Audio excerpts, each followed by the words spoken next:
నుంచి విడిపించడం కొరకు, ఆయన దగ్గరికి మరలా చేర్చుట కొరకు ఆయన కుమారుడైనటువంటి యేసుక్రీస్తు వారిని ఈ లోకానికి పంపి,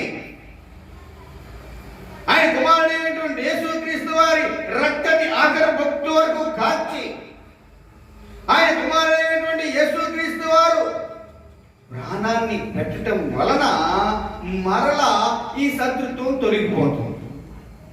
ఈ ఆయనతో ఉన్నటువంటి సహవాసం మళ్ళీ కలిగి ఉంటాం. కాబట్టి ఆయన ఈ లోకానికి వచ్చాడు.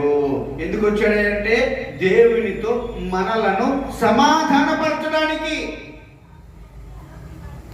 దేవునితో చెప్పాలి, ఎందుకు వచ్చాడు?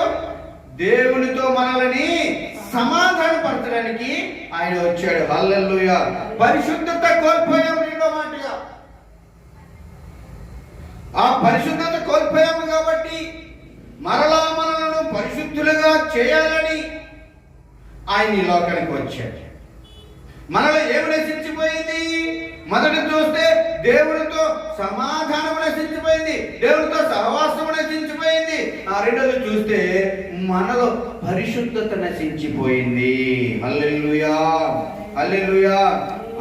ఒకసారి ఆదికాండము 2వ అధ్యాయం 17వ వచనం ఒకసారి చూడండి.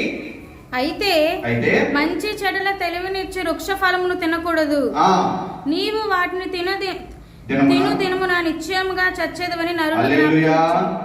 యేసు ప్రభు వారు ఏమన్నారు?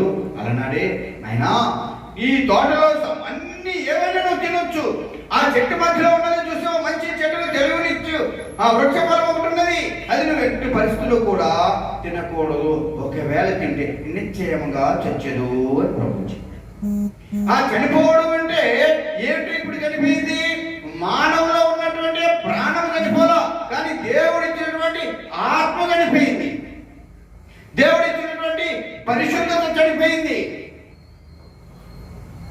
అందుకే ఆ ఆత్మను మనకు అనుగ్రహించడానికి, ఆ నశించిపోయినటువంటి ఆత్మను మనకు అనుగ్రహించడానికి, ఆ నశించిపోయినటువంటి ఆ పరిశుద్ధత మనకి అనుగ్రహించడం కొరకే ప్రభు అయినటువంటి యేసుక్రీస్తు వారు ఈ లోకానికి వచ్చారు. అదే క్రిస్మస్ పండగ. హల్లెలూయా, హల్లెలూయా.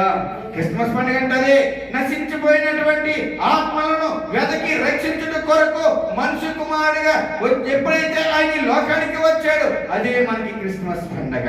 హల్లెలూయా, హల్లెలూయా. ఇంకా ఆయన ఇచ్చినటువంటి అధికారము పోగొట్టుకున్నాం.